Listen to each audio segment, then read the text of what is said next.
So the fall sports season for high school is set to get underway on Monday, August 1st. So what are the risks for both students and coaches during the pandemic? Sports medicine specialist with Rainbow Babies and Children's Hospital, bringing in Dr. Susanna Briskin. She has some insight for us. Doctor, thanks for being with us this morning.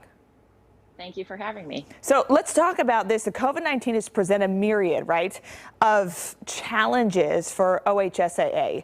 So let's talk more about what the regulations that have been put into place for these kids who are hoping for a season, especially in the fall, but also what are the risks once this does happen?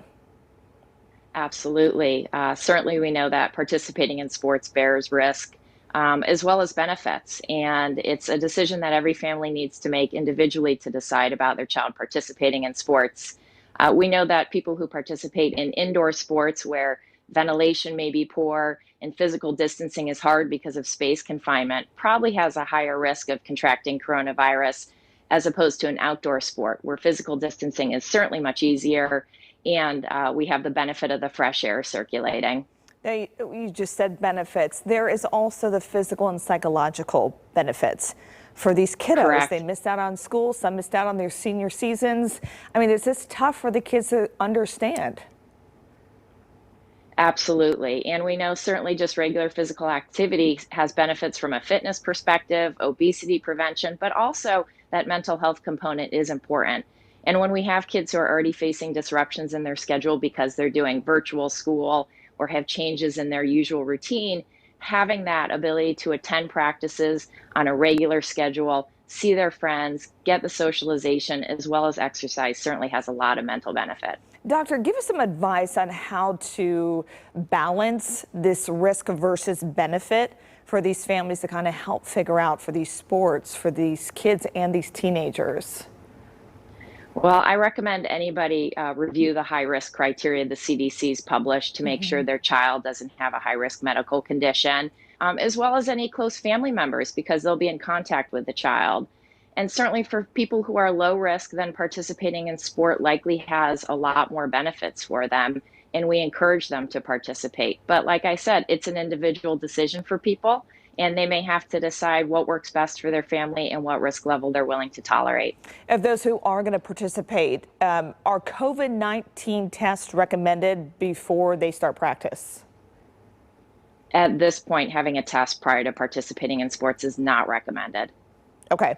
Let's talk also about who should be wearing face masks. I know when you think about an athlete wearing a face mask, some of us get hot in stores, you know, just wearing a face mask for what, 30 minutes to an hour shopping or what have you.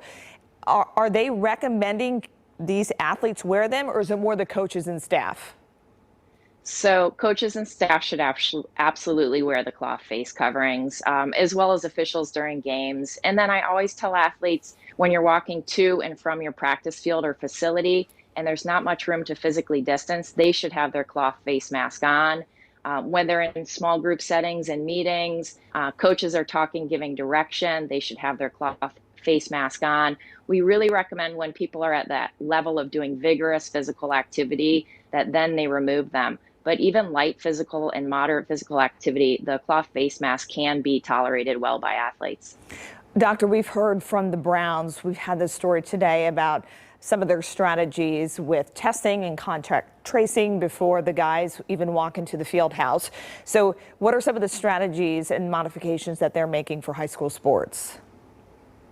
So for high school sports, it's certainly at a much different level. We're really recommending that people practice physical distancing as much as possible when they're in the practice setting, as well as frequent hand washing. So I tell athletes they should be washing their hands well before they arrive. Immediately after practice, individuals should be showering, making sure their clothes and any cloth face masks get washed appropriately.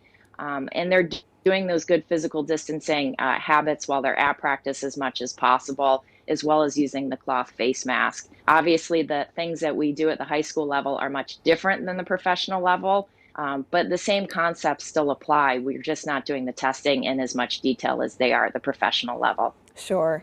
And parents, if you're watching, it's a fluid situation. So be there to support Correct. the kids as we all kind of try and figure this out. Doctor, thanks for being with us. Thank you for having me today.